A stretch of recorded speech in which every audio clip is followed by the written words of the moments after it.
Ladies and gentlemen, what's going on? It's your motherfucking boy, Gamero, the Pharaoh, the poor man's Robert De Niro. I am joined here by my main man, Mr. Banderson. Craig, what's happening?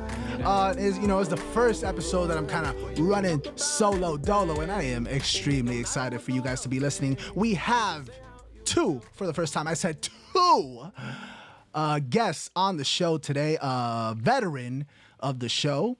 It is my honor to introduce to you, ladies and gentlemen, Danny, the Colombian warrior, Chavez. Thank you. And ladies and gentlemen, we also have in the motherfucking building a first comer to the show, also a man to not be reckoned with in the octagon, coming out of a ridiculously satisfying knockout that we will see shortly on the show. Ladies and gentlemen, Mike Lilly. What's happening? Guys, first of all, thank you for sliding through. Thank you again. Thank you guys the third time. Danny, it is the first time that we have had a guest who's come on the show 3 times. The first 2 times you were prepping for 2 fights, and unfortunately didn't happen. The first time, I believe the Punk dropped out last minute. Bitch. Yeah. That was actually the Come Pinga of the day, Donald Bush, gang, you know? And the second time, this damn Rona, right? And why don't you give us a rundown as to, I mean, how does it feel to have prepared for something? I know it's so disheartening to put in so much work, and a lot of people don't realize the work that goes that happens out of the octagon. You know, they think, oh, you clock in for fucking 15 minutes, that's all you're doing, but they don't see the X amount of months or weeks or whatever the case that you have to prepare for the fight.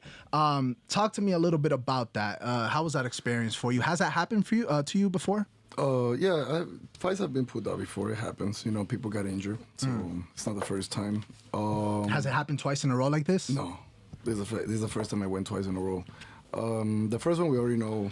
I'm not even gonna give this guy any shine, Donald. We already know what happened with him. Punked out. The second one, it was the Rona. It was 2 days, or it was the day before the weigh-ins. They called me like around 5 o'clock. The fight's not happening, and they called me, and I was like, damn. First, I didn't understand what they were saying. It was my the guy that runs the gym, my gym, James. He calls me. He's like, at MMA Masters. You know what's funny? Before I picked up the phone, I'm like, something's wrong. Like he don't call me right now. And then he goes, yo. And when he did that yo, that's when you know, bro. When the tone of his voice when he said yo, I was like, something's wrong. Craig, if you ever call me and you're like, yo, I'm not even like, hang up. You know what I'm saying? Like, don't. And he's like, he says something. And I'm like, I thought he said the guy pulled out. I'm like, what? What do you mean? He's like, no, the event got canceled. I'm like, what happened? He's like, the coronavirus. And I'm like, yo, you're lying to me. And he's like, no, I'm sorry. And I'm like, bro, I just dropped the phone. I was at 140 and I was 4 pounds away from weight. I was mad. I was upset, man. I'm not gonna lie to you. I was very upset. I was very, and the thing is like, I got very depressed that day, that whole week, because that was the day of my birthday. I was gonna fight my birthday. On your birthday, I remember.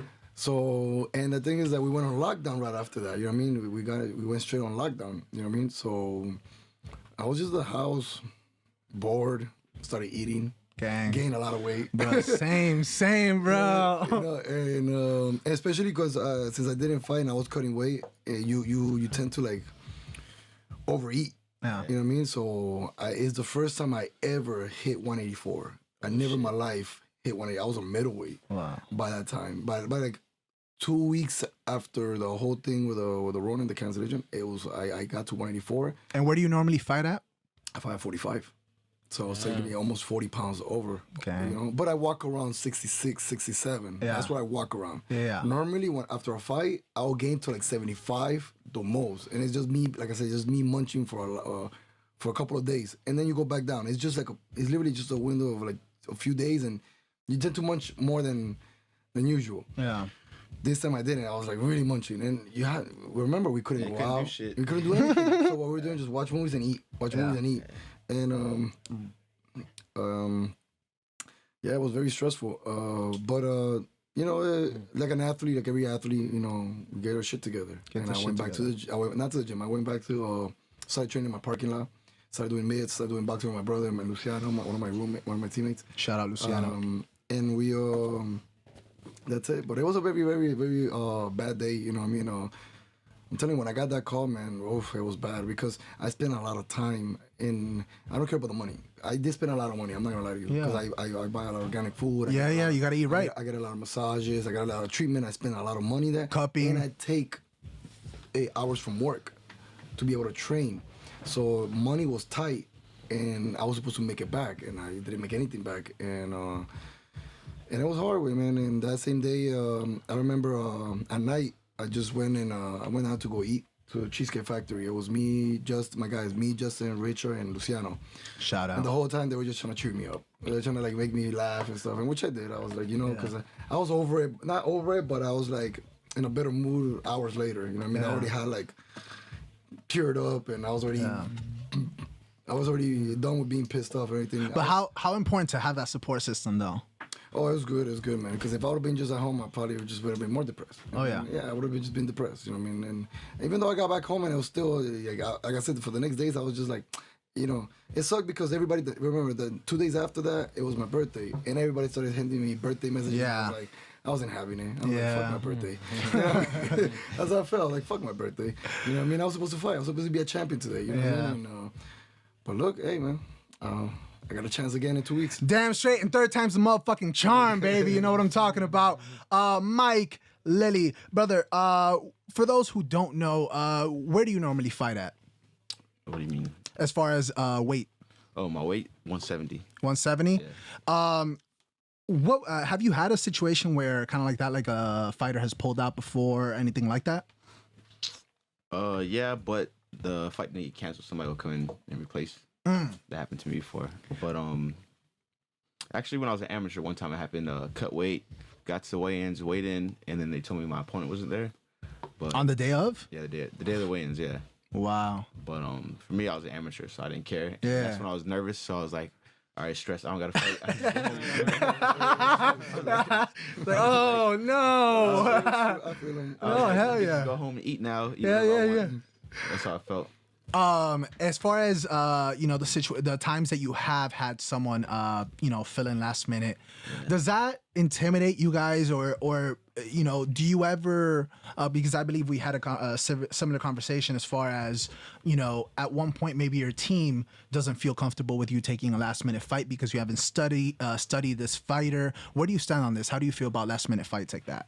For me, I just want to fight. So if anybody can come in and step in, for me, I'm happy because I'm busting my ass. And for me, the way we train for everything. So it doesn't matter who comes in last second. Hell yeah. So that fight I lost though when it happened, but it wasn't because of the opponent. It was more of me. And I used to cut a lot of weight. I used to walk around at 200 pounds fighting at 155. Holy shit. And then I used to make the weight no problem, but I have maybe like 2 minutes of me. I feel good for 2 minutes. After that, my body like shuts down. Yeah. What do you walk at? What do you walk around now and fight? And what you fight? Right now, I'm walking around between 95, 200. So I'm fighting at 170. Okay. So and I'm not a fat person. I never cut a lot of fat. It's always muscle. I have to stop lifting weights and change my whole diet. Do you feel any sort of has the weight cut ever been a difficult aspect for you, or has it always kind of like been just part of the game? When I was at 155, it sucked. Yeah. Yeah, it was horrible. Yeah, and then what'd you do to cut down to that low? For 155, I would have to make sure like. And how long before? Most of my fights at 155 though, they were like at 3 months. I find out 3 months in advance or 2 or 3 months in advance, and the way I would do it was this is my schedule would be: I'll wake up 6 o'clock in the morning, run on an empty stomach, then I'll eat breakfast, go to sleep, wake up around 10 o'clock, have like a little snack. Go train for about 2 or 3 hours. Then right after training, like while I'm dead tired, I have to make sure I run because my whole time I'm training, I'm focused more on cutting weight than actually learning. So the whole time I'm training, I'm doing mitts or whatever. I'm like, I don't care about this combo. I gotta make sure after training, I lost at least this amount of weight. So I'll train and then I'll have a scale with me. I'll step on the scale right after training, and then I'm like, oh fuck, I didn't get my goal I wanted to get to today. So then I'll go run right after training. Then I'll go train again at night, and then after that I have to go run again. The man sounds like Rocky Balboa over here. It was a lot. It's a lot of cardio. It drained me. I bet it would. I mean, I think it would. Anyone? How is it difficult for you to stay hydrated, to remind yourself to, constantly be on that, or no? Now it's easy, but like I said, 155 was. I was focused more on cutting weight, so I wasn't doing everything the right way. I was probably cutting out water too early, and doing stuff like that. And who was it that suggested or what made you go up in weight as far as the weight division that you're fighting in? It was me and my brother's decision, and then brought it up to my coaches, and they agree with it. Because the last fight I fought at 155, I missed weight by 2 pounds, and then the night before weigh-ins, pretty much like passed out in the sauna. Holy shit! And then I was like, after I lost, I was in the hospital room because I got knocked out. Oh my god! And I was in the hospital. I was like, man, fuck this, I ain't fighting no more. And then when you miss weight, you have to give a percentage away of your money. So I had to pay the coaches. I got fined. So only like for that fight, I probably took home like $300. Fuck. So I was like, man, fuck this. Fighting ain't worth it no more. And a free ride to the hospital. And then I got a big ass bill for that too. Yeah, shit, it wasn't even free. Yeah. So then I was like, man, I don't know if I want to do this shit no more. And my brother, like a couple days later, was like, man, don't quit. We've been fucking doing this shit forever. Like he was like, he motivated me to not quit. And then he was like, yeah, I don't think you should fight 55 anymore. Go up to 170. And then ever since I went up to 170, I've been on a 4-fight win streak. What's the purpose of cutting? To get like a little advantage over your opponent, but that shit ain't work. But it's the right way cut. Yeah. So Danny, why don't you give us a rundown for the people that don't understand the premise of weight cutting and how you make weight the day before, but that night you can munch out and you're gonna obviously weigh more the day after. Really but out. I don't really gain so much weight from the day of the weight cut to the next day. Like I said, I walk around 166, 67, but the day of the fight, I'm fighting at 157, 158. I only gain like about 13 pounds from the 145, the moment I get on the scale, to the moment I fight the next day. I'm like 157. I don't like being so big either. And what is that, water weight? It is water weight and a little bit of food because the week of the weight cut, I'm cutting not a lot. I'm cutting some of the carbs. And some of the amount of food I'm eating, I'm actually eating a lot more vegetables and anything else. Things on low in calories.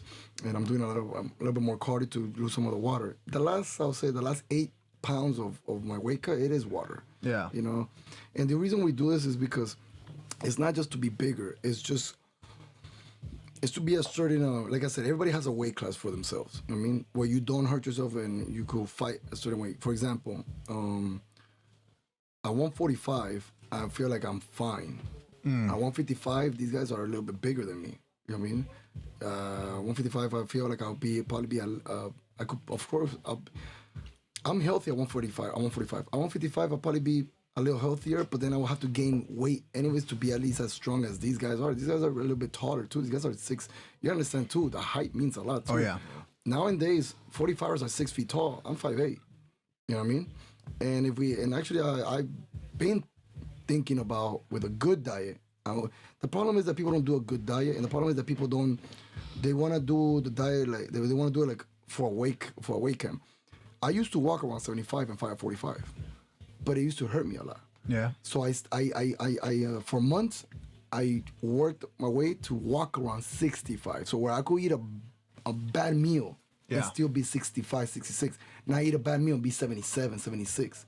So that goes with time. It takes time. It's not, I'm going to fight in 3 months, so I'm going to go and drop to this weight class. No. For example, I've been thinking about going to 35. I've been thinking about that. You know what I mean? What would be the pros and cons for you?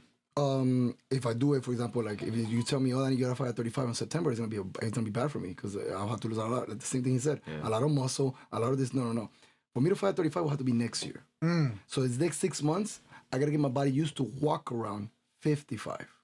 That means that the foods I'm taking in, everything, is going to be a little lighter and get myself to walk around. And when I mean walk around, it means your stomach is going to shrink. It's all in your organs, too. Your stomach has to shrink. You know what I mean? It's just like a person that is obese that's trying to lose weight. Have you ever heard about they go and they do a surgery where they gastric bypass. Yeah. The gastric bypass. You gotta cut the stomach. You know what I mean? So you could do it in a diet too. You could get yourself to shrink your appetite. You know what I mean? But it takes time, slowly. Like I told you right now, I used to walk around 77 and 555. I mean, at 45. Now I walk around 66, 65, and I fight at 45, and it's way healthier. I feel way better. I feel great. Now I'm a little smaller than before. That's what the only thing it is. I was 77. I was feeling a little bit more sized up. Shoulders bigger, arms bigger, everything, you know. Now I'm a little smaller, but I feel way easier to fight 45 when I walk around only 20 pounds on top than walking 30 pounds on top. I mean, that's the thing. If I want to fight at 35, I cannot be walking around 65 and then take a fight 2-3 months and trying to make that 35. It's gonna hurt me, no matter what. I have to walk around 55. If someone who you guys are fighting, like you had mentioned, misses weight, what are the repercussions? I just want more money. Give me extra money, and I'm fight. I'm still gonna fight no matter what, but I want get paid extra. But so, do you have the option to turn down the fight? Yeah. Yeah, but Nobody. Does But nobody does that. Yeah, nobody does that. no. Well, people do. I wouldn't do it. Like in the UFC, I've seen it happen. Yeah. Yeah, no, but not only UFC, everywhere. Yeah. I seen people turn down fight. I remember my boy. He was gonna fight, and he made 127. He didn't make 120. He made 127.2, I think it was. No, 126.2. That was 125. So by 1.5. Yeah. And the guy, as soon as he got on the scale, he said, "Oh no, we're not fighting. We're not fighting." Like that was his first answer right away, and I'm like, Bro, it's 1.5 pounds. "No, but it's not about that. I get it. I will make you go. You have 2 hours to lose that weight, or an hour, 2 hours. Yeah. So I'm just gonna make you do it just to hurt you more. Yeah. But I'm still gonna take the fight. Yeah.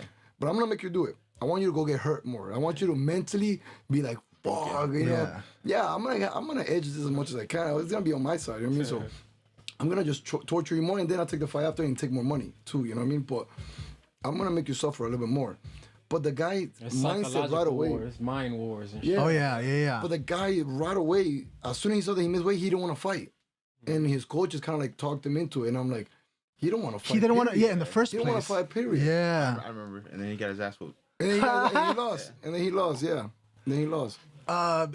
As someone who's been in the game for a while, you know, with a lot of experience, can you guys tell from afar, you know, the people that don't really want to do it, that aren't in it for the right reasons? Like even we were talking about you know, Brendan Schaub, and he's a comedian now, and he was on The Ultimate Fighter and this and that, and even, you know, now speaking in retrospect, he says that a lot of the times that he went in the ring or the octagon, he went in for his dad. Yeah. Is it easy for you guys to tell who's not really in it for the right, you know, motives? I can't tell. Yeah. I think everybody's motivations are different. Yeah. So I wouldn't want to, because my motivations are different. Everybody's motivations are different. I don't know why you're doing this for. I think whatever gets you to go in there and fight, that's what, you know, we all have different motivations. You know, some people will do it for the IG, man. And hey, man, Yeah. but if that gets you, because Yeah. now I don't know if you're all about it until I see you in a real fight. That's when I know that. And I don't know if you're all about it until I see you grind. You know what I mean? Like, I'm talking about, like, I know a lot of people that patent their records and they think they're hot stuff. And I'm like, you haven't fought a real fight yet. You haven't had somebody really put you in take you in deep waters. That's when I know if you're a real fighter. And I want to know what you do after I want to know what you do after else. You know what I mean? So anybody feels great when they win, but what do you do when you lose? Are you going to come back? Are you going to keep grinding? Are you going to better yourself? Or are you just going to keep losing because you just...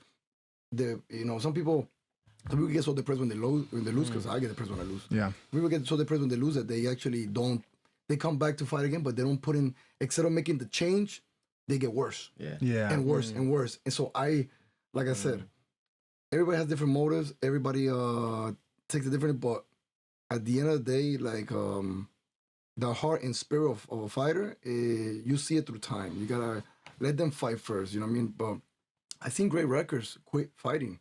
I've seen guys with 11-3, they quit fighting. Some of them is because they didn't get to where they wanted to get and they stopped the grind, or some of them is personal reasons. Sometimes, you know, you get kids and you have a family and you need to go work, pay your bills, and the sport don't pay like that, you know what I mean? Until you get to the big show. So everybody has different motives, but I know, like I said, I seen people where I'm like, I don't think about it, because I've seen it sometimes through their fights. Like, you know, like I said, some people that patent the records, and then when they fight the real fight, they quit after that or something. And I'm like, I knew he wasn't about it. I knew he was only about it while he was winning those fights. And while he was winning those fights that were easy for him. You know what I mean? You say you don't get paid like that till you get to the big show, but we have seen recently, you know, just off the top of my head, you know, John Jones, Masvidal, Cejudo. A lot of people complain about the pay in the UFC and particularly of Dana White. What's your 2 cents on that, Mike? They're not getting paid. They feel like I agree with them too. For the amount of time they've been in the sport, like example, John Jones was saying, Dana White was saying that Jones was complaining that he wants money like Deontay Wilder. Yeah. But Jones has been a champion for 10 years. Why not pay him like Deontay Wilder? I didn't know who Deontay Wilder was until like 2014, but I knew John Jones was it since like 2012. That's a fact, yo. Shit. 2011. Shit, that's a fact. Deontay Wilder just got famous with Tyson Fury, man. Yeah, and lost But I thought- twice.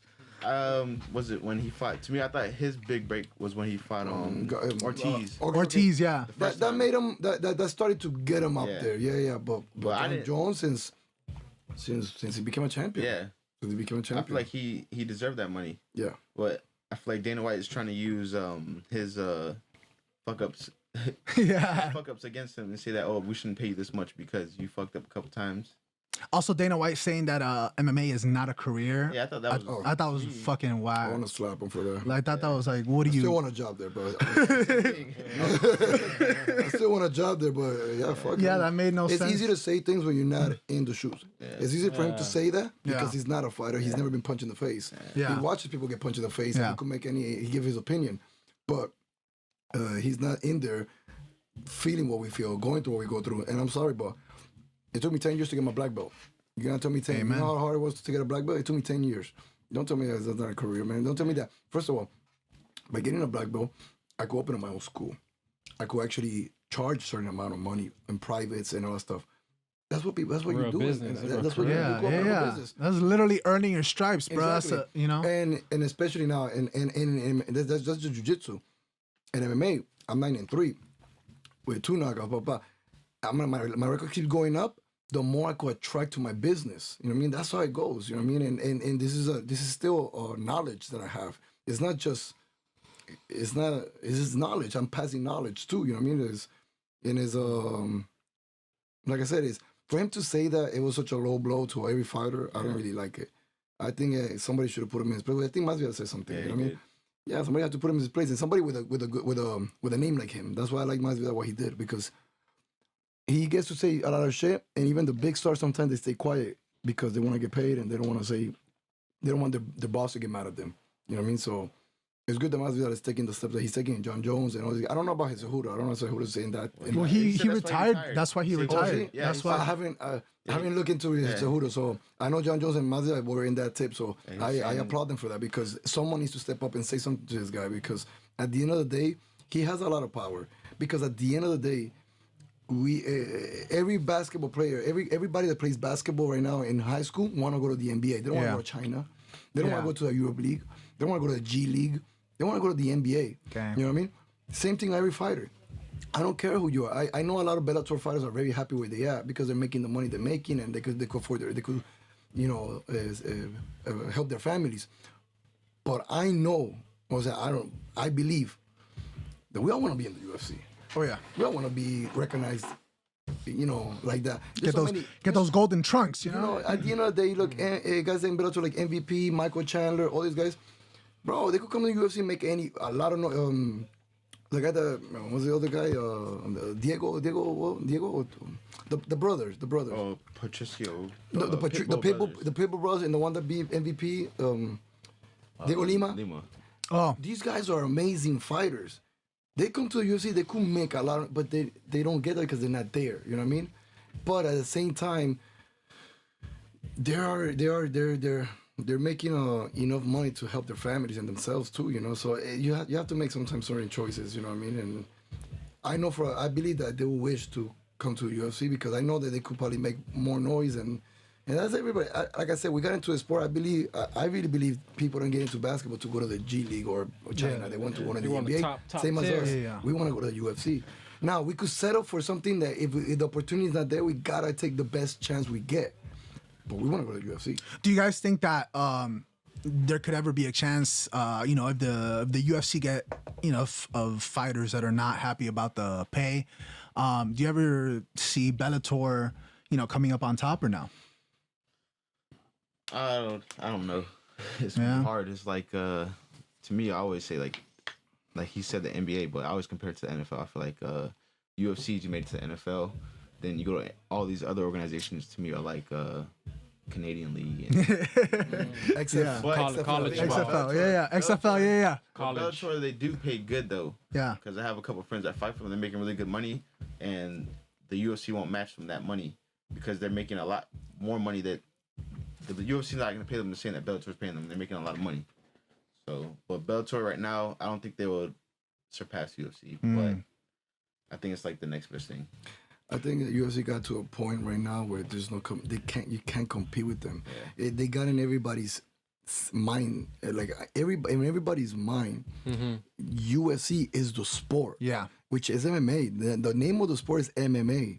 It's not UFC, but some people think some it's call it. UFC. Yeah, some people call it UFC. It's crazy. You do UFC. So that's how big they got it. You know what I mean? Like I said, like there's no. It's like NBA ain't got no competition. NFL ain't got no competition. As much as XFL is trying to make it hot, they're not gonna be NFL. You're not gonna compete once you already establish this fame and this global fame. Nah, there's no way. And I think in fighting, can it happen? Man, there has to be a lot of. First, you need a lot of time and money. Somebody has to put in the time and money. Because the only time I was ever close to it, it was Pride. Back in 2000. But then UFC bought them. Bought them, and it was over. Yeah. It was over because they were going bankrupt. They didn't know how to do that business. Yeah. It was hard. Remember, even the UFC, when they first started, they didn't know how to do that business. They were about to go bankrupt themselves until things got better. And then they got the TV deals, the sponsors, everything got good. If you look at the UFC, there was a thing a documentary where they show how the UFC grew. Yeah. You know, how they bought it for $2 million, $3 million. Yeah, and now it's worth $4 billion. And that's an investment. The boss, the one that sold it, now he owns Combate America. He's the owner of Combate America. Well, the people that put up the money, it was it the Fratelli brothers? Fertitta brothers. There you go. Yeah. But they were losing. They were losing for a while. They were actually gonna back out at one point because they were losing so much. That's why they say that the Forrest Griffin and Stephen Bonner fight saved the UFC. Saved the UFC because that fight got everybody's eyes on the TV. Yeah. They saw the ratings go up.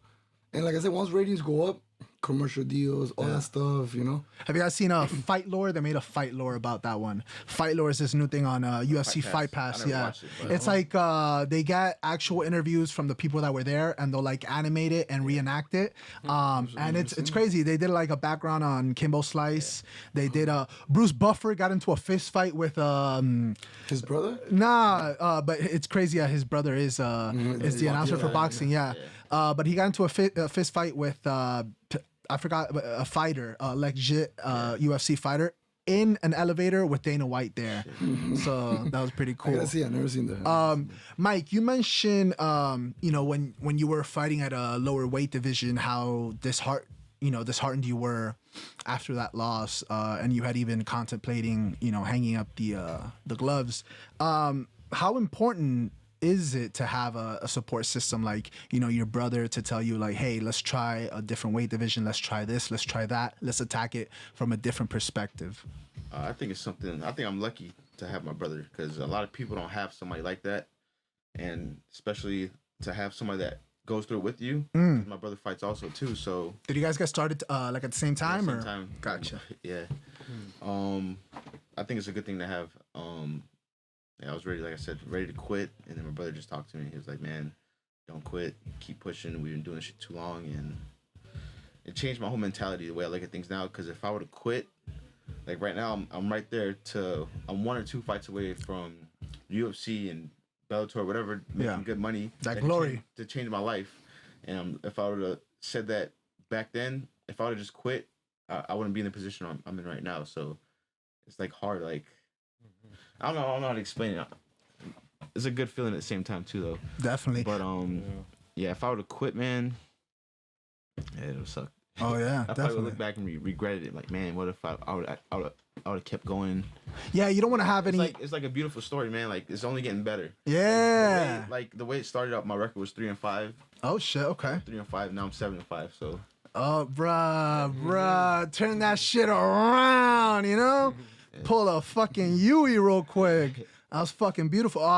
Do you spar with your brother? I know there's brothers that don't like to fight with each other. You know, you're like, nah, fuck that shit. Yeah. My main sparring partner in my last 2 camps. Oh shit. Okay, that's what's up. That's what's up. And Danny, as far as have you had any instances where you came close to calling it a day? My back-to-back losses. Okay. Because, I was not in his situation. You know what I mean? I was 7-3 with back-to-back losses. So I still had a good record. You know what I mean? So you were 7-1 before that. I was 7-1, yeah. And it was my second title fight. I called out that fight. It was an old training partner of mine from the gym that I left to go to MMA Masters. You know, I've been MMA Masters for 11 years. I was at the gym for 2. Was there beef there or nah? Yeah, there was animosity. Okay. So losing that fight hurt me. You know what I mean? I was like, fuck, I didn't back up the shit talk. I didn't back up anything. You know, it sucked. Then I was like, I was so emotional. I took another fight. And boom, I lose that fight too. And I'm like, damn, something's wrong. You know what I mean? And it just like, I lost a little of that fire, a little bit. You know what I mean? And I was just like, man. And the thing is that every time, like my last 2, my first L, which that got me the first loss, supposedly after the fight, I may go to the UFC. Boom, nothing happens. Then this fight, they're like, oh, you beat this guy, you may go to UFC, boom, I lose it. Then the next one, boom, I lose it again. I'm like, damn, you know what? I think I suck. Yeah, you start thinking that stuff, even though you don't. Yeah. Even though you know my record says itself, hey, you're 7-3, you're good. Yeah. But it's just like you start thinking stuff, you know. You're like, man, am I? And then you start seeing people with even a lesser record making, and you're like, damn, man, like, you know what? Am I not gonna have this path? Am I just? And you start thinking stupid stuff, man. You're just young. You get in your head. You get in your head. And time went by, and I think I said in the last podcast, you know, until I became a coach, it kind of like brought the fire in me again. And I wanted to fight. I was training. That's one thing you're gonna always know about me. I'm an athlete. No, even if I don't fight, I'm an athlete. Yeah. I'm always training. You're always gonna see me in the gym. Even when you're playing soccer, it's like the World Cup final, bro. Like, I'm very competitive, and the one thing in fighting, I embrace the spirit of fighting. When I mean the spirit of fighting, just because I'm not on stage anymore doesn't mean I'm not practicing and trying to still get the best out of everybody out there. You know what I mean? When I'm practicing and stuff like that. And in case I'm any given moment, I want to be always on point. You know what I mean? So I always train. To get in there, it was hard. You know what I mean? I was like, and then, like I said, once I became a coach and I started like motivating these guys to fight and stuff like that, I got back in it. And I ain't looking back anymore. Hell yeah. Guys, how much would you say the mental aspect, the mental game plays a role? Because, obviously everybody knows it's a very physically demanding sport, and the preparation that you need to have weeks in advance. But what about the mental aspect? Is there a lot of mental games? Is there a lot of intimidation? Is there tactics? Or do you guys kind of like wipe that bullshit and kind of like do your thing? Mike? I think it's more mental than... For me personally, I think it's more mental than physical. Gang. For me, I think so. But it's been times where I have like a perfect training camp, everything's going good, and then I start doubting myself, like, oh man, I'm gonna lose. Start saying stupid stuff like that in your head, and you start to believe it, and because you believe it so much, you go out there and no matter what, like you give it your all still, but because your mentality is like, I'm gonna lose, you end up losing. That's happened to me before. I don't know about you, but for me, can't feel like a loser. It's happened to me all the time. I'll be in the locker room warming up, feeling good. I'm like, I'm gonna win. All of a sudden, my mind changes. Like, oh shit, I just want to hate and go get it over with. I don't care if I win or lose. And then I start saying like random shit in my head, like, oh man, I'm gonna lose. And then I go out there and I lose. But you say you're gonna lose, or you say I don't? Because I get nervous too, and I think about it, I don't want to lose. Yeah, I get nervous. Like I get nervous because I'm thinking like, man, I can't lose. I don't want to lose. Like for example, this fight, I get in like nervous. The day of the moment of the fight, I'm a little bit more zoned out. But days before, like even like about a few days ago, I was on my headphones and I was just walking in, just listening to music, and you start thinking about it, like I can't lose. And like he says, this is more mental, but it doesn't mean don't put in the work. Yeah. Right? Because a lot of people would think that. Yeah. Oh, this is just more mental. Yes. But if you tell your mind, if you don't train your body gonna respond to what your mind is asking. Yeah. You're gonna be like, okay, shoot. And you're like, my legs are wobbly because I didn't train my legs to go shoot. You know what I mean? So you gotta train your ass off. You have to train your ass off. But when he says mentally, it's like, yeah, you gotta believe in everything you put in, and you gotta believe in yourself. You know what I mean? And what you gotta do is just give yourself less pressure. The fight itself is a lot of pressure already. Just go out there and do what you do at practice. Yeah. Just let the fight be just like a practice. It's just a little bit more intense. That's what it's gonna be. Because sometimes I got in out of fights and I was like, man, this wasn't that bad. Why in my head I felt like this was gonna be a horrible, most craziest day ever, and it wasn't. And it's crazy because to me, I think the fight's the easiest part. Exactly. Oh, yeah. The wake is the worst part to me. Yeah. The wake is the worst part. Yeah. Man. I hate it. I'm gonna hate next week. Everybody's gonna hate me next week. Oh man. Yeah. The grind the grind to the fight is what really gets to me. That's the hard part. The fight itself, to me, is the easiest part. Like he just said, is the grind, the weight cut, and all the mental preparation to get there. Because it's not only it's not just the fight, man. We all have personal problems. Of course. We all got things that is trying to distract us A home life. out of everything. So it's trying to be mentally strong to be able to go out there and perform. That is the hard part. You know what I mean? Because some of us is family, girlfriends, friends, bills, work. Just so many things that could get on your head that doesn't let you go out there and perform sometimes. And you train your ass off. You're in top-notch shape. But you just didn't believe, or you just not focused. It's not clicking. You got to click. You know what I mean? But then you have fights that you do, man. And like I said, experience will give you that. I feel like once you fight a couple of times, now you know how to go. Like me, I'm like, I already know back like before, you get a little bit of injuries or something like that, and you'll be like, damn, am I gonna lose this fight because of this injury? Or you start to say for the weight cut. The weight cut, you start feeling a little weak, and you feel like, I'm gonna lose this fight like this, man. I have no energy. This guy's gonna whoop my ass. You know that's not gonna happen. After experience, I'm like, well, I feel like that. I'm like, I ignore it. I'm like, I know I'm not gonna fight like this. I know this is just a wake up. But before, it will get to me. But that was just experience. Once you experience will give you all that, and will let you be very comfortable when you go perform. Like I'm very comfortable when I perform now. Before I wasn't. When I was young, like he said, your shit gets to my head, or I get too nervous, or I start thinking, you know, as long as I just, you know, go out there and do my best, but you're not really thinking, no, I gotta go out there and win. It's simple. There's no losing here. Yeah. You know what I mean? There was something that you had mentioned in one of the prior podcasts that really stuck with us, which was, you know, you were describing how you felt when you're in the dressing room, you know, right before you're about to go out, and you had mentioned about how, you know, if you compared to dying, compared to, you know, if this is the worst thing that ever happens to you, it's not much. Yeah. You know, you had said that and compared it to my other fears. Yeah, exactly. I have other fears in life. Yeah. Like I fear death. You know what I mean? Not because I say, if God one day wants to take me, that's his will. But I'm just saying, like, I don't want to die without accomplishing the things I wanted to accomplish in this world. I don't want to get old, and I don't want to get old and say, fuck, I could have or should have. Or what if, yeah. What if? So those things get to me, and I'm like, man, the fight is not as bad as that. So these are my worst fears. So you know what? This is not bad. Hell yeah. You know what I mean? Mike, how much does, and if any, does talking shit play a role into this? You know, do you seek out your opponents? Do you call them out? You know, talk to me a little bit about that. For me personally, right now, the level that we're at, I feel like talking shit is pointless. We're not getting paid anything. It's like if somebody were to talk shit to me now, I'm like, okay. There's no point of me feeding into it because we're not making a lot of money. Yeah. There's no point to me right now at the level that we're at right now. There's no point of it. But does it ever get personal with the person that you're fighting? I've never been in that position. No? Fighting wise, but nobody, like when you were at, you know, when you had a face off, they weren't like, you know, fuck you or whatever. Nobody's ever done that to me, but I want to say this because I used to wrestle in high school. Okay. There's one guy I used to wrestle. I remember one time he took me down and he started talking shit, whispering in my ear.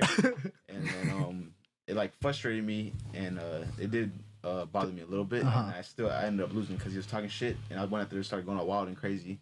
And I ended up losing. But I'm pretty sure it's the same in the fight. But like I said, this level, I don't feed into the bullshit because we're not making enough money to go back and forth. Yeah. Danny, where do you stand on that? I I'm not a clever shit talker. I'm not a clown. I'm not a clown shit talker. I'm just a straightforward. Like my last guy, me and this guy right now, we did shit talk a little bit on his IG.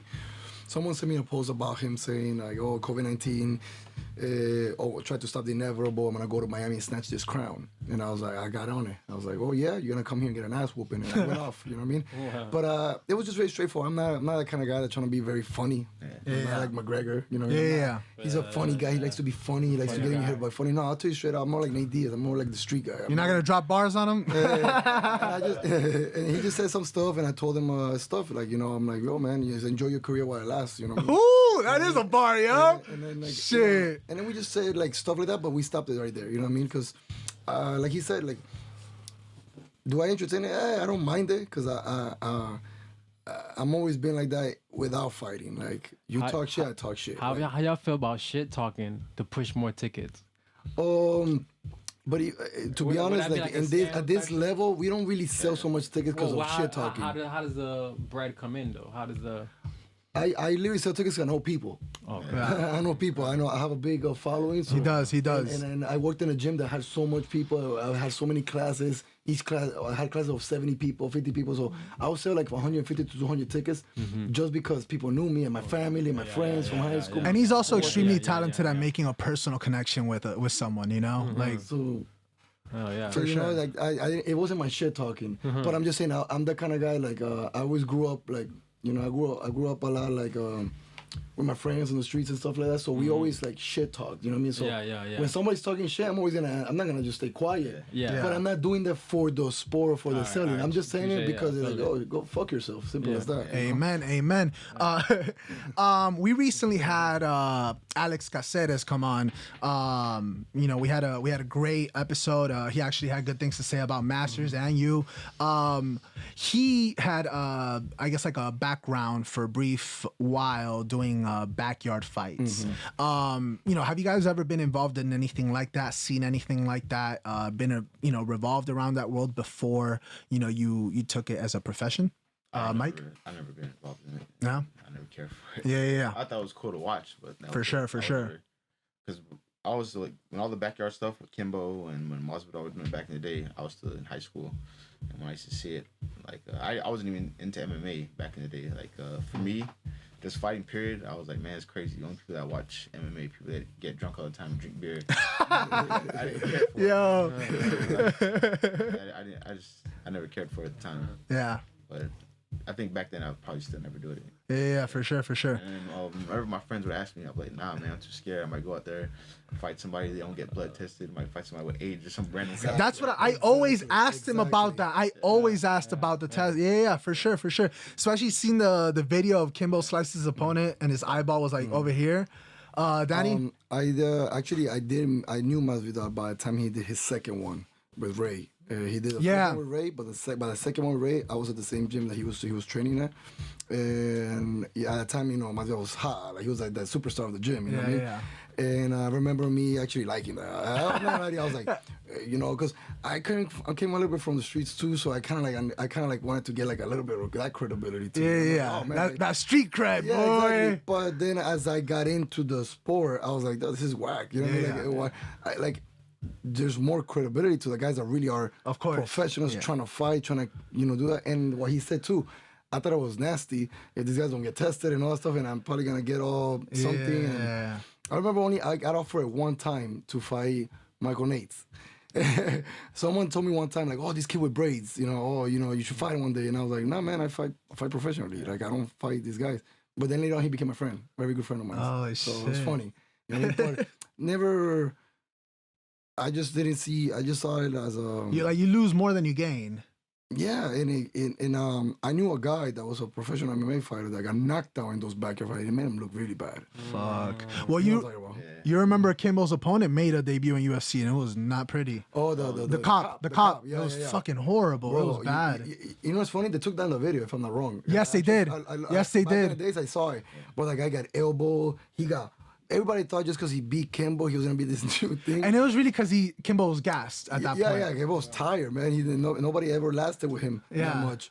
And he goes to the UFC and You know, UFC? Yeah. Yeah. It was Straight the off the bat. UFC 2005. Yeah, some shit like that. Yeah, yeah. 2004, I think it was. I wasn't even in MMA yet at the time, but I seen the video and they took it down. But I seen the video and I remember he got elbowed so much. He got hurt. He got hurt. He got hurt. He really never bad. fought after that. No, he didn't. No, it was only he one. done. Yeah, yeah. You know what I mean? And actually, funny thing is like people made a bigger name than him after that. Oh, 100%. You see what I mean? 100%. Mike, talk to us about this amazing knockout that we are about to see on the screen. Tell me a little bit about what was the mental aspect going into that fight like? You know, were you nervous as how you were mentioning before, or were you kind of like, you know, eye of the tiger sort of thing? I don't get nervous anymore. It's like I don't know. I always tell one of my friends explained it to me this way, and I always had it stick in my head. And my friend was telling me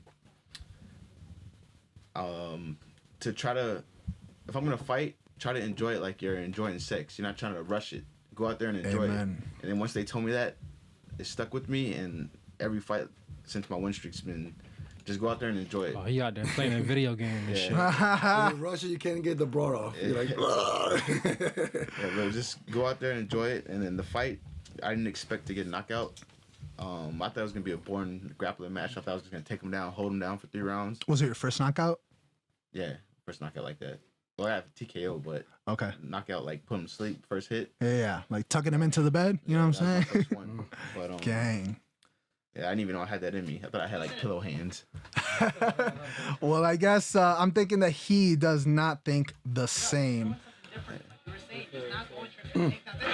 Oh my God. yo, how long was he out? He was out for a very while, long like 10 time. minutes, at least 10 minutes. Michael Lilly at this fight. Oh my God. One more time.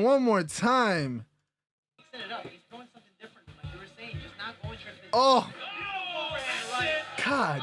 Look at the ref kicks him once. He's out. He's like, I'm gonna get one in, yo. Yo. And oh my God. And to be honest, you gotta. One thing you have to understand is like You can tell the after endorphins are going. After a knockout like that, like the other guy that's on the floor right now, Unconscious. I wonder what he's gonna do after this. That's when you know who's a fighter, who's not. Because after a knockout like that and getting put out like that, like some people do not want to do it again. You know what I mean? I've been knocked out pretty bad. It's Yeah, on YouTube. that's what I was You gonna can see say, it. I yeah. don't care. You can bring it up. I'll bring it I'm up. way past that.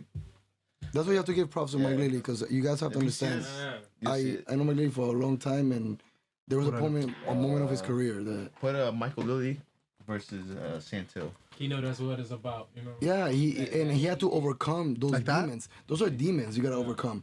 You know what? For you to go out there and believe in yourself after everybody just posted about you looking like that, it's hard, bro. It's hard. Is it here? Maybe they put it as Michael Lilly. That's not it. Those people are mentally strong, man. When you have to make a comeback from those moments like that, I thank God I haven't gone through any of that stuff. Where's the wood? You're looking for wood? It's some sort of wood. You know? I feel you. How does it feel? You know, I don't. You know, you've never been on the receiving end of a knockout. But as far as, and we'll play this right now, They ain't embarrassed of it. I don't care. and that's beautiful, and that's the best Pass part that, about man. it. Pass that, You know, Mike Lilly said, "Yeah, that's me," but at the same time, I am a completely different fighter now. You know, and So this how you go in staying calm as fuck, like just. I think that what happens Level-headed. with Mike is that now that he overcame those demons, it's easier for him to fight more comfortably now. Because I'm telling you right now, man, I've never been in that. I've never gone through that. So, like when I you've hope I already never will. when you've I already never will. when you've already experienced the worst, you're not scared of anything because you've Exactly. already yeah. Exactly.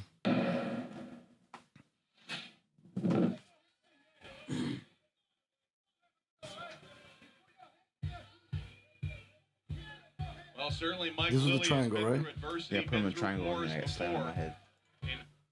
In very good shape. As you see him throw a big overhand right, but a short right hand lands for Zopapi. Was And Lilly is 155, on right? his back. Yeah, he was- I look at this crackhead. Yeah, yeah. Right nicely with that Just think about this guy inside wearing right hand. 155, man. Come on, man. It's a lot of weight. Well, yeah, that's That a was lot nice of weight. punch, and it caught Lilly off balance. Yeah, seemed like more of a balance shot, but nonetheless, yeah, Junior Santia back on top of you. And when I first used to watch it, so you can like chills. Now I watch it and I smile. Right Like, elbow. Nice. And the right side of Mike Lilly's face has been leaking blood here for a couple of minutes. Yeah, but Mike only had like half a round Good in job these controlling fights. the posture. He was able to One move round the and head tired and bar by then. scissor here. Let me see what's going on here. Careful. there it is Whoa! right there. I don't know what that was, but it sounds like it hurt. So Poppy throwing him on his head, and the fight is over. Chase He was Fury is out. falling. I was out. Once my Might head have hit the been mat, I was slam, out. Rich, that was the He beginning went of the end. backward. Oh my God. Santio wins. He just belly to backed him from a head and arm triangle. Mike, You heard what he said? Head and arm triangle. Yeah. like, hey, What a fool. yo, those announcers are just kind of like throwing shit and hoping it sticks, yo. They're like, Man, when yeah. I say announcers, refs, judges, man, they need to go do their job. Bro. Yo, And some coaches too. They need to go out and do their homework, man. Some of these guys don't know what the hell they're talking about or they're doing. the judges are fucking. I don't know. All right, man, coaches see too, that bro. knockout? I'm telling you right now, there's a lot of phony coaches out there. Well, Let me see that knockout again. yeah, of course. Not this one, the other one. Oh, the other one. Yeah, he's not trying to be an ass, man.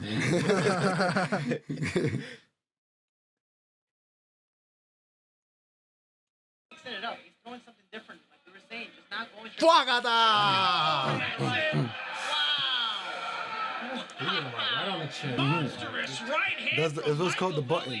When you hit here, it's over. You could take some shots somewhere else, but man, here, Oh my God! And you see his entire head turn, yo. your neck goes.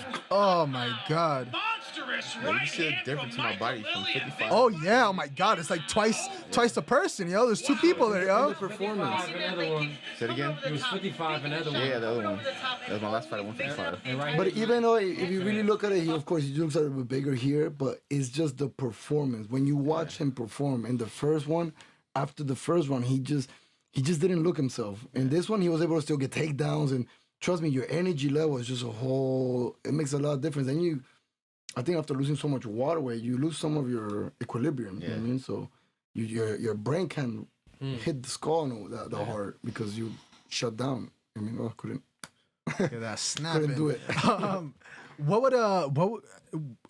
First of all, when was the fight that you were on the receiving end? That was in 2016. 2016. What was it like? What does it feel like? When you come to, like, are you confused as to where you are? What's the experience like? When that happened, so I knew I have the physical ability because I've always put in the work. I sparred guys that are in higher level than me, and I used to always beat them. And then it was like it was time for me to fight, I'll go out there and lose, and I'm like, damn, what the hell am I doing wrong? I know I'm doing everything right in the gym. I started questioning myself, like try to figure out what it was, and the whole time it was just a weight cut. That's all. That's one thing. That's what I think it was. I mean, the difference is night and day between the two clips, you know? And then when you got that beautiful knockout, when you sent him to sleep, what was that like? I mean, you can tell that the endorphins are running through your body. You can tell that, you're on some completely other level. Just with the picture of you screaming, you can tell that maybe, I don't know if there was something that you let off your shoulders, but you can tell that victory meant a lot to you, you know? Yeah, it just shows growth as me as a person and as a fighter. Mm. And from where I was at to where I'm at now, it's like it's an amazing feeling. And it's like I said earlier, it's my story's only getting better. Hell yeah. It's I don't know. For me now, I feel like I'm at the point like I just want to motivate people to see my story and hear it. That not only in fighting, just in life, you can be like rock bottom and ready to give up. And as long as you just keep pushing and just keep believing in yourself, that you can achieve whatever you want. And I feel like that's what I'm doing right now. Fuck yeah. What was a pushing drive for you when you first got started into the sport? My brother. Yeah. Yeah. He it's crazy. We used to always talk about doing it because we both used to wrestle in high school, play football, always been athletes. And then I was going to college at Miami-Dade, and Miami-Dade didn't have any sports, so I was like, I still want to compete. I still want to do something. And then my brother, he went to New York, played football, and he came back to Miami. He still wanted to compete too. And then he was telling me he wanted to do something, but we didn't know what. And then he was like, man, I just had a dream. We were MMA fighters. And then he was like, yo, let's just start training MMA. And that's how it all started. Wow. Yeah. Wow. And I was gonna say something real quick. Go ahead. What people don't know is like I've been watching Mike Lilly fight since he first started. I was actually first corner. His first amateur. Fight. Mike Lilly, in the amateur, he was 6-1, right? 5-1. You're not 6-1? I thought you were 6-1. All right, 5-1. A lot of times in amateur, you become the star, and everybody's like, this guy and the pro is gonna be a bigger star. You know what I mean? And then he went pro and he won his first one. I remember against Jacob Bernal, against the Caveman. And then he had some up and downs getting there. Then he got to a point where he was 3-5. And I'm saying this because I hear things from other people. You know, at one point people are like, "Oh, he probably's not that good," or "Probably this," or "He probably like." I knew there was other reasons. There was one, you know, he's already explained to you guys there's weight cuts and all that stuff, you know. But like I said, his story is so cool because, man, that's not easy to do, man. I keep saying to people. Man. And his brother went through a little bit the same. His brother was 1-2. 0-2. 0-2. They went on a 6-fight win 6-fight win streak. He became 62-5 for the title. It was very close to winning, man. It was just so close to winning. Wow. But that's my point. My point is like, overcoming those things is so hard. People don't understand that. People don't understand. Like I said, man, winning is so much easier.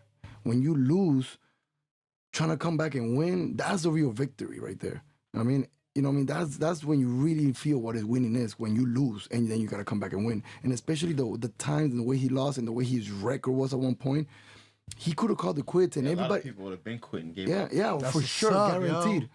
And or people that I know people that would have kept fighting, but it would have been just because who cares? Yeah. Seriously, how much am I getting paid? Oh, who cares? I know he's thinking UFC. He's thinking big dreams. When you're not thinking big dreams, there's no pressure. Oh yeah. But when you think of big dreams, there's pressure.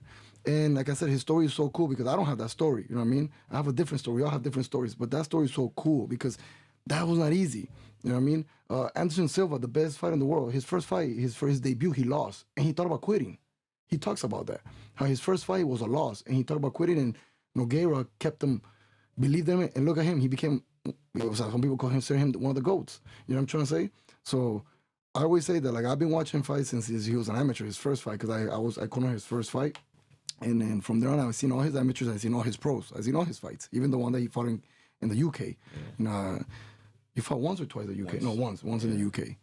And for people out there, like, you just gotta put in the work and believe, you know what I mean? You believe in yourself, you put in the work and do the right things, you know what I mean? Because, like I said, he did the right things. He realized what was the mistake, the weight class was a mistake, the way he was doing things was a mistake, and he fixed it. And by fixing it, look where he's at right now. He's like he said, he is one, 2 fights away from being in a big show. Oh yeah. Or he could even be in a big show after the next fight. Yeah. Opportunities comes for everybody differently. Yeah. Not everybody gets the same opportunity. Everybody has a different path in this sport. You know what I mean? But that's what I'm saying. My point is that he gave himself a chance to have a better future in the sport. I know a lot of people would have quit in his position, and he didn't. And that's a good story. It's a beautiful thing to see. Oh, definitely. It's very commendable. You know, it's a cliche, but a lot of people, when they say, you know, back to the drawing board, sometimes, you know, it's true. Sometimes you got to look at the game plan and what didn't work. One win is one step forward. One loss is 5 steps backwards in this sport. In this sport. You lose, man, nobody cares. You ain't getting no likes. You ain't getting nothing. Nobody cares. Like, it's just true. When you're in the losing end, like, you just get these little pep talks from people, or in this, they feel bad for you type of thing. You know, so you're the people's champ. You know, the stupid ass quote. You're the people's champ, or don't worry, next time, on to the next one. You know, you get those things. You know, when you win, you get all the glory. Yeah, you get all the glory. But when you lose, man, you're super miserable, and you don't understand. Like I said, it's just like, people just don't get how much we put in this sport. Sometimes people, you know, it's funny because I had friends who thought that I just go and lift weights and hit the bag. Yeah. They thought that was my training, but they don't know. That's the problem. It's not their fault.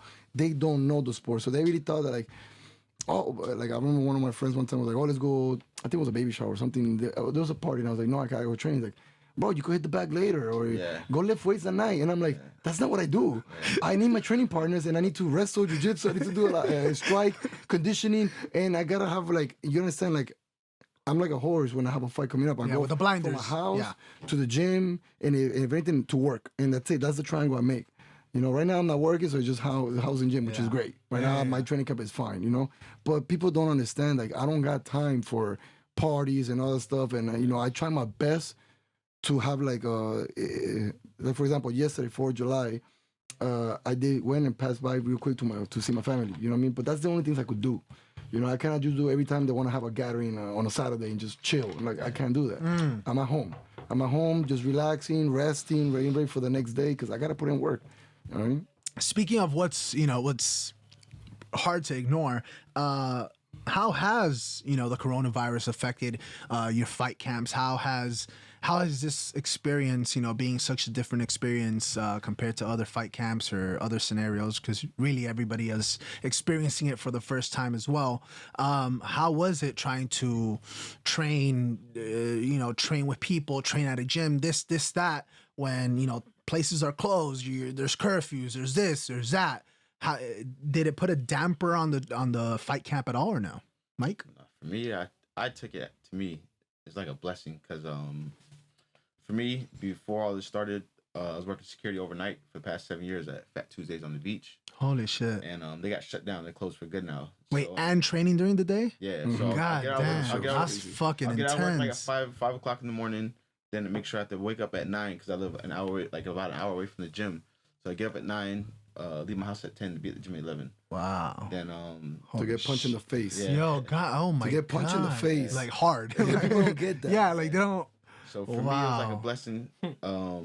Right now, all I was doing was just focusing on training twice a day. So for me, this is my job. This is my career. And a lot of people, they just see me as, oh, Mike's just a fighter. He's just going to the gym for, like Danny said, oh, he's going to lift weights to hit the bag. Shit like that. They don't see it as our career. So for me, it's like, man, this is a blessing. I don't have to worry about work. I get to just focus on training, and I just do personal training to make money. So then what I did is like I said earlier, I'm lucky because my brother's a fighter too. So my brother come over my house, we'll train every day, lift weights. Pretty much we're doing like strength conditioning until the gym started opening back up. Then the gym still really didn't get opened up until it was like 2, right?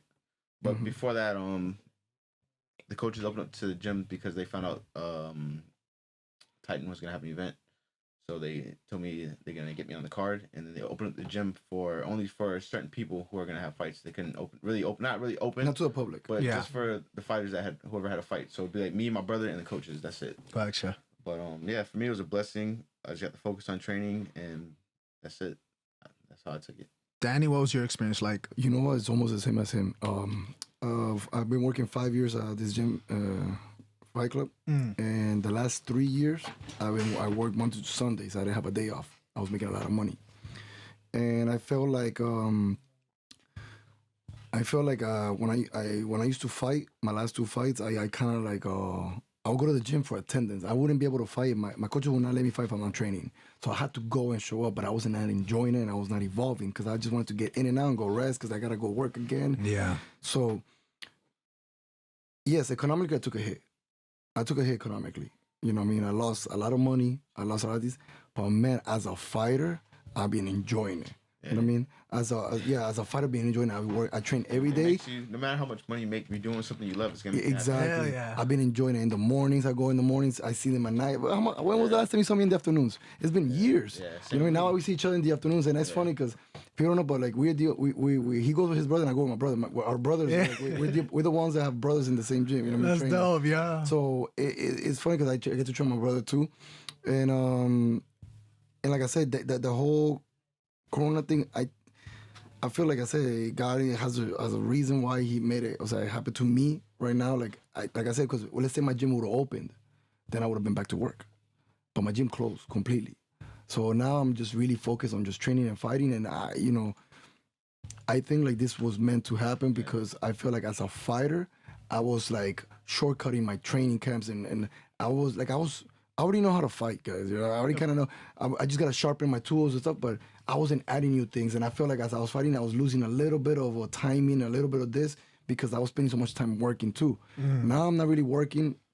I'm not working that much. I mean, I'm working only privates and stuff like that, and I teach at the gym now, jiu-jitsu classes. But now I've been focusing on training, and I've been enjoying it. I've been going like. When was the last time you saw me early in camp? Like, it's the truth. Like, you always showed up late.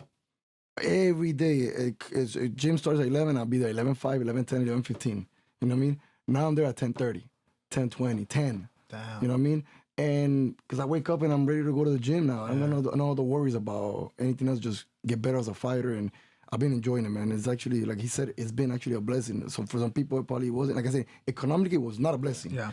But it's a blessing in my life right now, in my career, and how I feel about this right now. You know. Do you mind? I mean, I see that you have a very, speaking of fight club, like a legit fight club thing going on, where you have some of your students training, because gyms haven't been open. There's some have, some haven't, whatever the case. And you'll train, wherever you can. I've seen you post, with some of the students. Is it difficult to transition from teaching them in like a gym to teaching them maybe I don't know, at a parking lot or a park or wherever you can? Well, the only thing we couldn't do in a parking lot is wrestle. You're gonna hurt your knees. You're gonna get slammed. Shit. So anything we yeah. could do, and we can't even spar because if you really get, let's say you get dropped, you're gonna hit your head on the concrete. So I can't let that happen. So all we could do is mitts and stuff like that. But doing the whole thing, like he said, so the gym only opened for fighters that had fights coming up. So I had the privilege to be able to go train because I had this fight coming up. Before this fight, I had another one lined up, but it didn't happen, so I got this one back.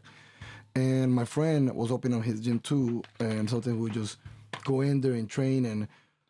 And since I'm a coach, and I have to show the guys that no matter the circumstances, we still have to train because I gotta lead by example. Yeah, definitely. All right. So if I show these guys that Corona's an excuse not to train, then they're gonna slack too. And I gotta show them that no, man, there's no room for excuses. We gotta train. You know what I mean? We may not be able to wrestle and do jiu-jitsu, but we still could do mitts, we could do boxing. You know what I mean? So there's always room to evolve somewhere, especially in a sport that we have, because we do like 4 or 5 different sports in one. Yeah. You know what I mean? We do a lot of things. It's not just wrestling, it's not just jiu-jitsu, it's not just judo, it's not just boxing or kickboxing. It's all of them. So sometimes, yes, we don't have mats to go wrestle and stuff like that, but we got hands. Definitely. We got kicks and we got mitts. So let's do something here. So like I said, one of the things I gotta do is lead by example, and I've been very prideful doing that right now. I mean, I like the fact that I'm able to do that. The last thing I want to do is preach what I am not doing. You know? Oh yeah. Definitely. Mike, I notice it's hard to not notice the Majin Buu tattoo, you know what I'm saying? Fly as fuck. You're a Dragon Ball Z fan?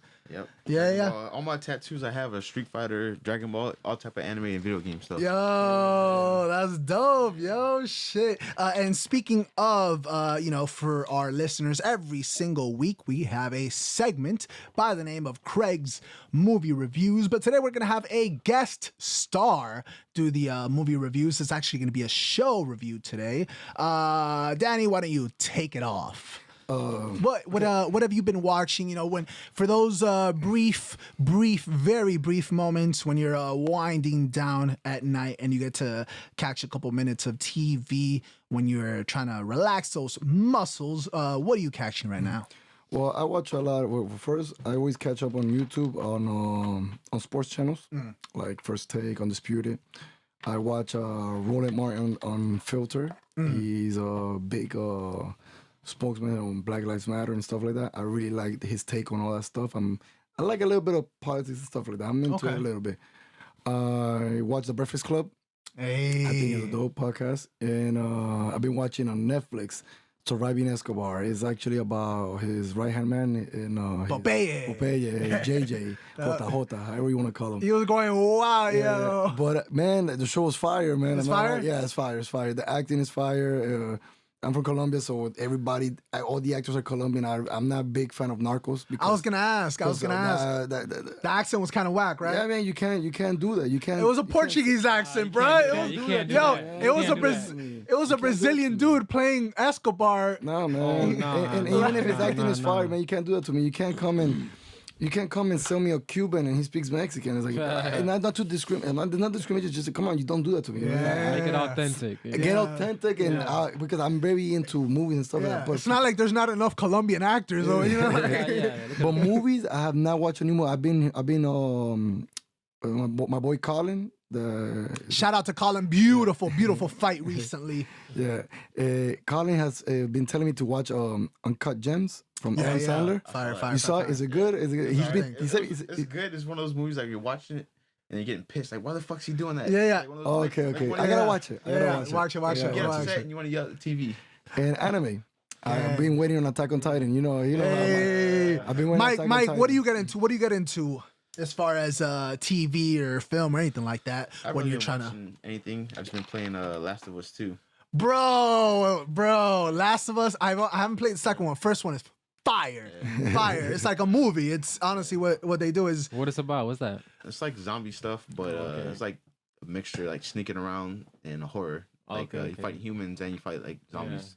The yeah. game's good. No, it's Apocalypse. remarkable. It's remarkable. I'm waiting on that PS5. I don't for play sure. video games. Also, I do play, but like Yeah. it's like dumb video games. Yeah, like, yeah, people yeah. put Mario Kart. I'm like, I'll play Mario Kart because it's old school, you know. Yo. But I don't really play Fortnite. People play Yo. Fortnite and Call of Duty. I just haven't been. I don't really play video games that much. We gotta run a little Argentina Colombia FIFA match, bro. I play Mortal Kombat. That's I do. Oh, that. Mortal Kombat? there you go, there you I'm go. Sub-Zero, bro. Freeze Oh, your I'm ass. Sub-Zero. Oh, I I'm don't know about that. Sub-Zero, I don't know man. about that, yo. I don't know about that. You keep Scorpion. It's gonna get heated over here.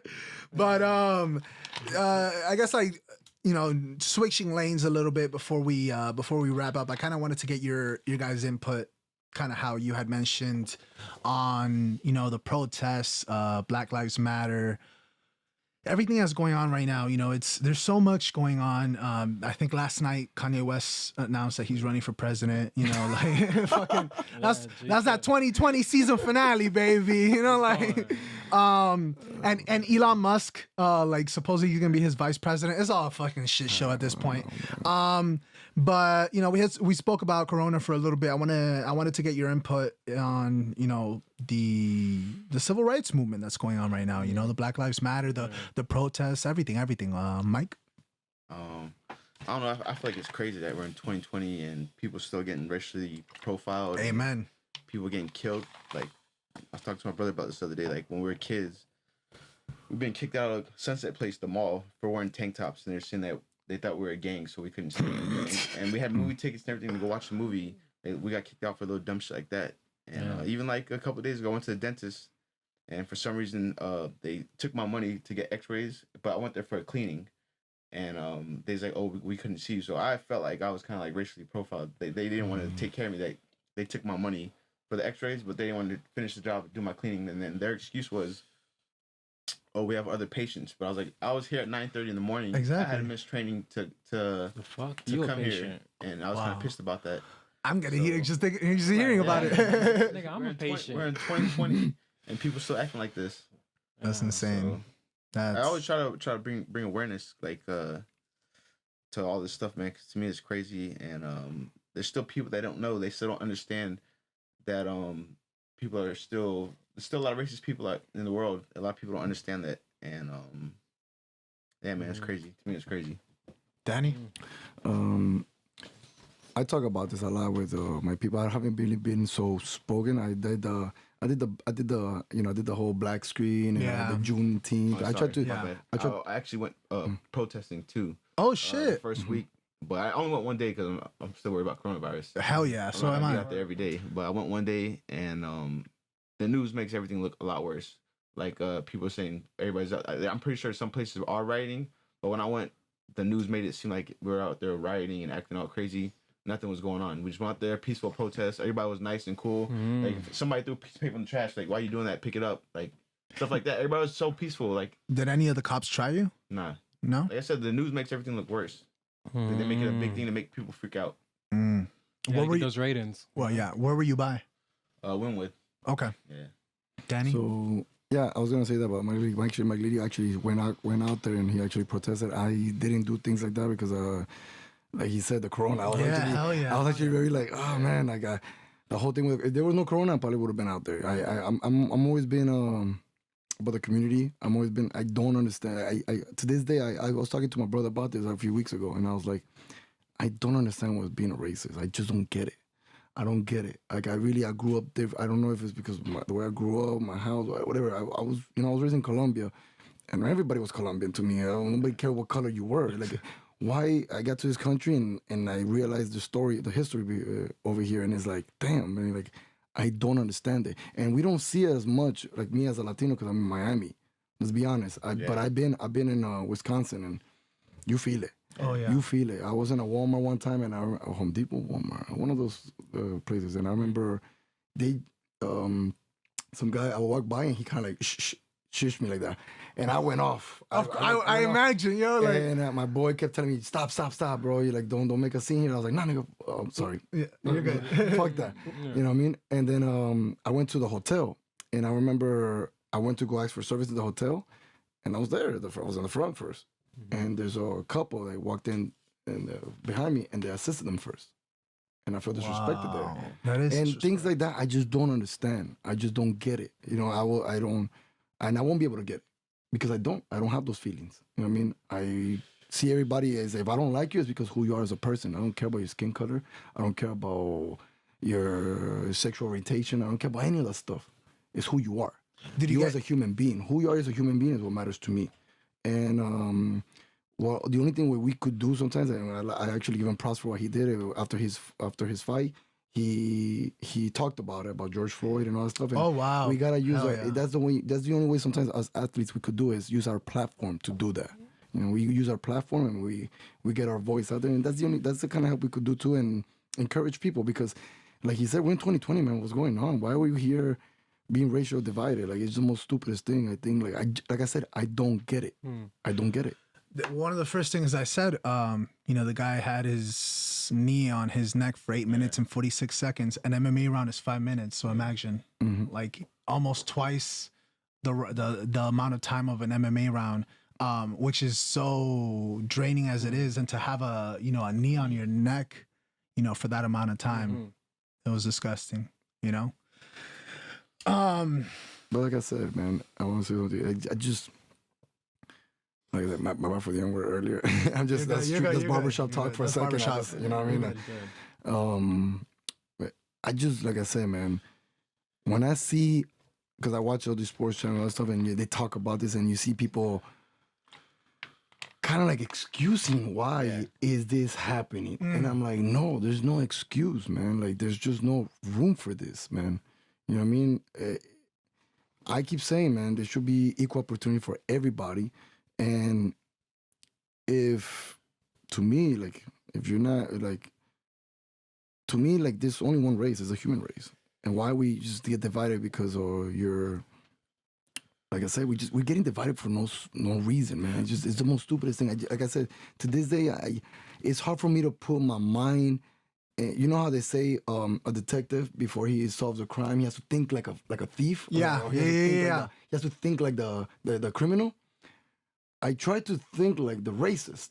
I'm like, let me see, what does he think? What does he see? I can't. Yeah, you can't put yourself in that. I can't. I don't get it. Yeah. I don't get it, and I don't understand why this is still happening. And I think it starts from home.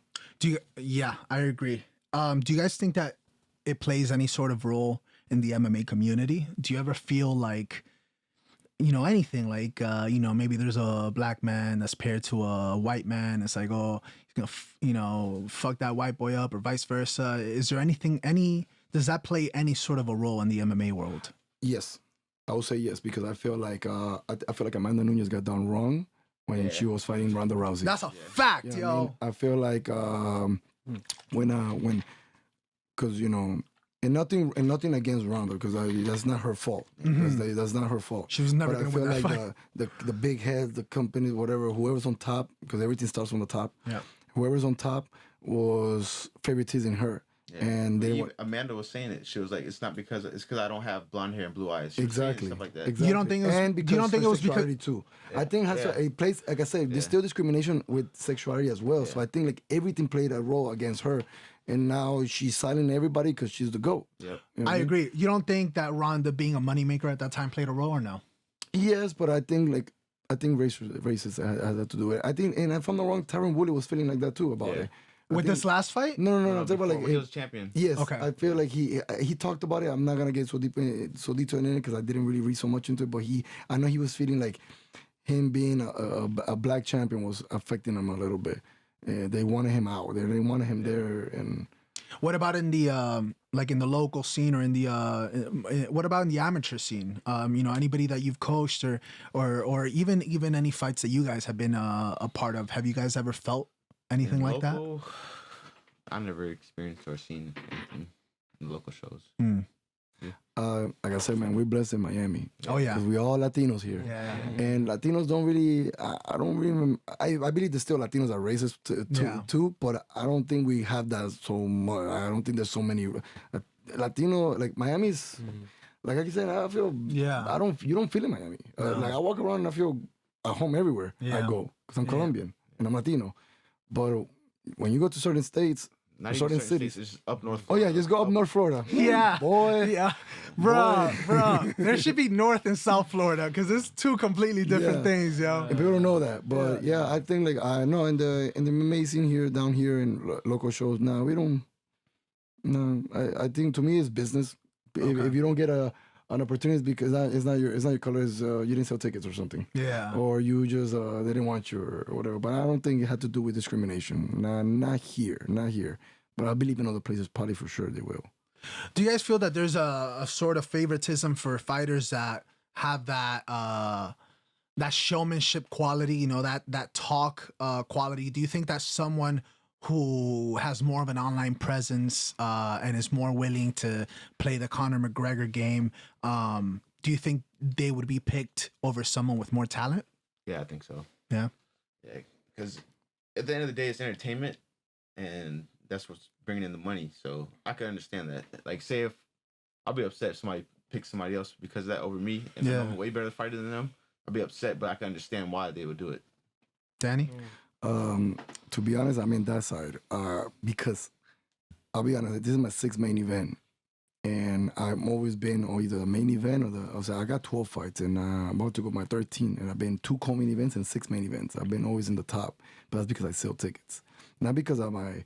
Like I said, I don't do it like Conor McGregor does it. I'm not going out there talking that crap, but I just got to sell tickets. I know a lot of people, so I do get favoritism over other people.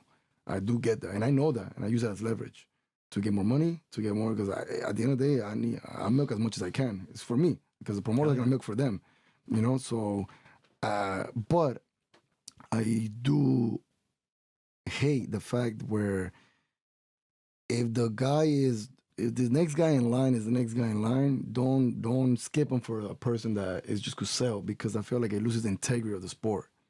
Because if you're the deserving of a title shot, should be you. Shouldn't be someone skipping you because he could sell more in a pay-per-view. It shouldn't be that. You know what I mean? I get it for business point of view, but this is a sport. You know what I mean? It's like saying it's like the NBA not letting LeBron and his Cavaliers go to the finals. Like the refs don't let it go to the finals because they won the Miami Heat with let's say we had like another big 2-3 stars in there and they just didn't want. No, if he was really getting his Cavaliers to the finals, you let them get to the finals. You know what I'm trying to say? Don't stop it. I just think it's unfair. I think that becomes a little bit of a rigged thing, and I don't like that. What do you think about?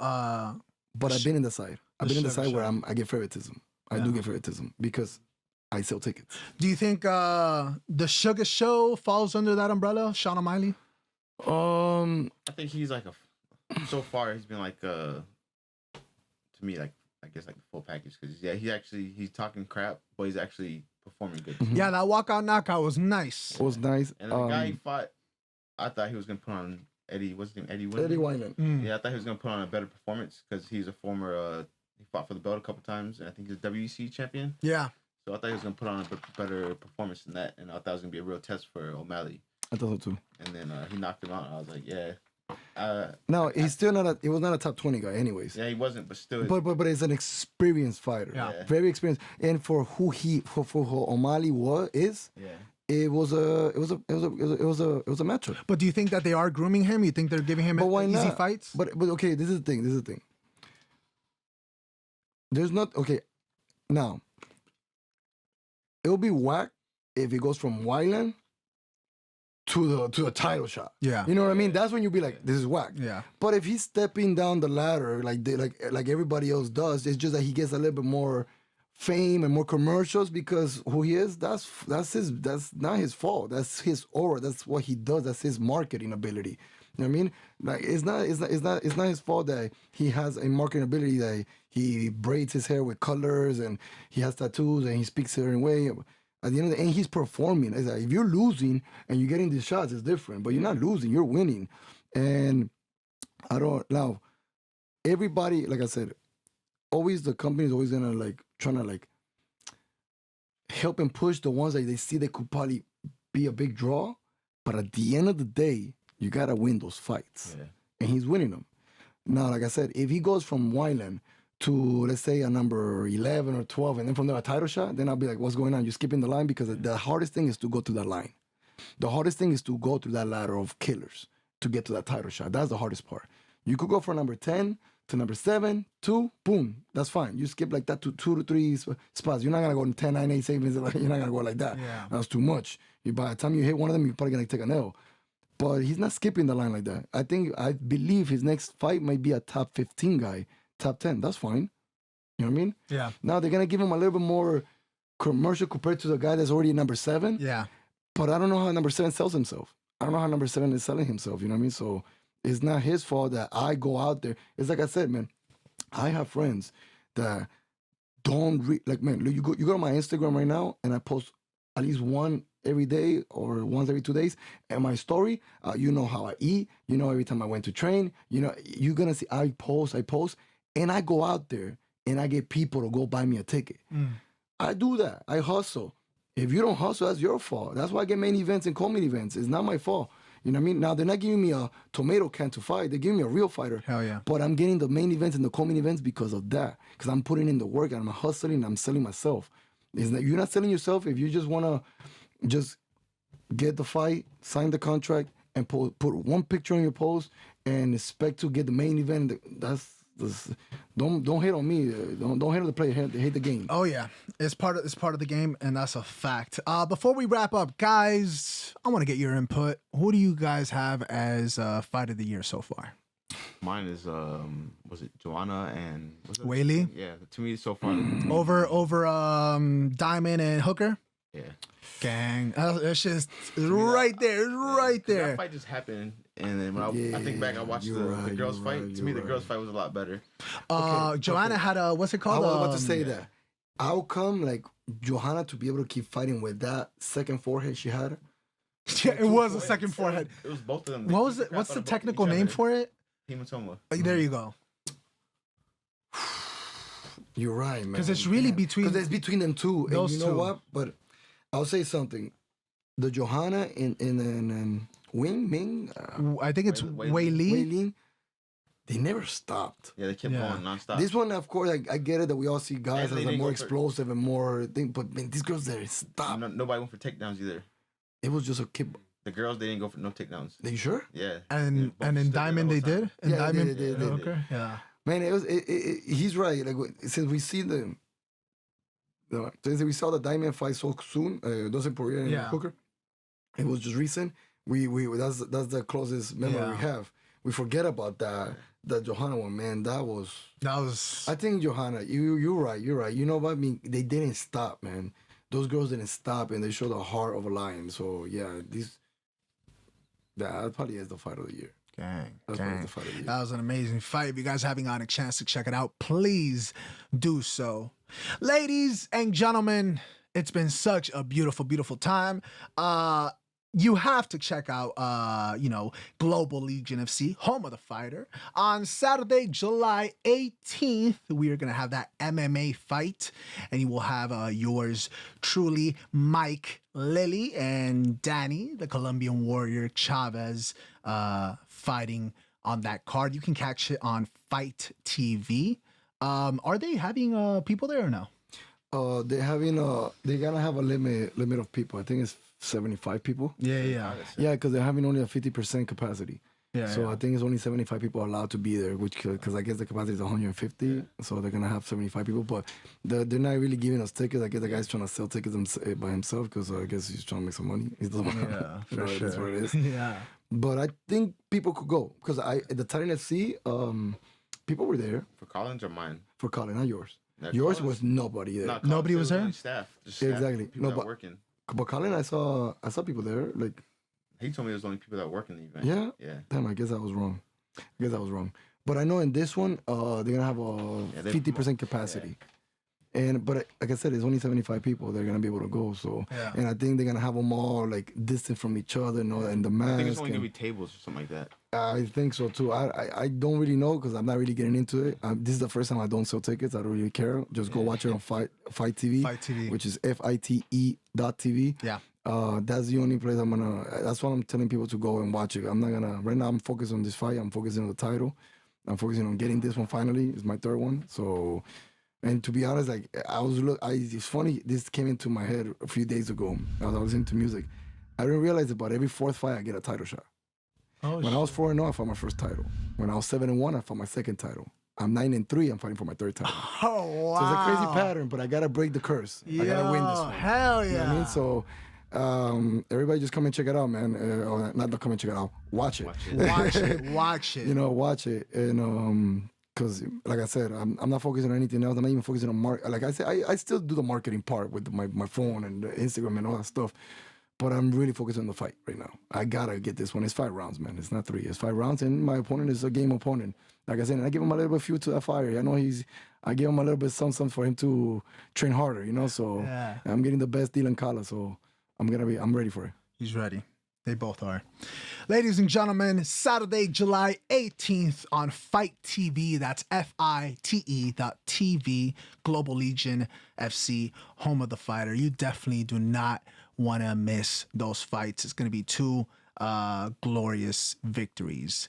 Ladies and gentlemen, Mike Lilly and Danny, the Colombian Warrior Chavez. Guys, I just want to thank you guys for coming on. I really do. Thank you very much, Yeah, man. for real. It's the third one. You know what I'm saying? You'll That's see a me veteran. again, don't worry. That's a I'm gonna be veteran. coming. I'm gonna be Hell coming. yeah, bro. He's a co-host by now. You know what I'm saying? Like, he's a co-host. And Mike, we can't wait to bring you back on, brother. Ladies and gentlemen, every Thursday at midnight, you know what I'm saying, brand new episodes. If not, Friday morning when you chilling, getting that last day of work done for your week, hit that subscribe button. You know, hit that follow on Instagram. Check it out on Apple Podcasts, Spotify, YouTube, all that good stuff. You can catch us everywhere. Just subscribe so you can keep up to date with every single new guest and every single new episode. As always, we'll see you Thursday at midnight. Thanks again, guys. Thank you, bro. Thank you very much. Talk about anything, and it don't matter what the world thinks. You can say how you feel on midnight in Miami, where you can push it to the limit. It gets real.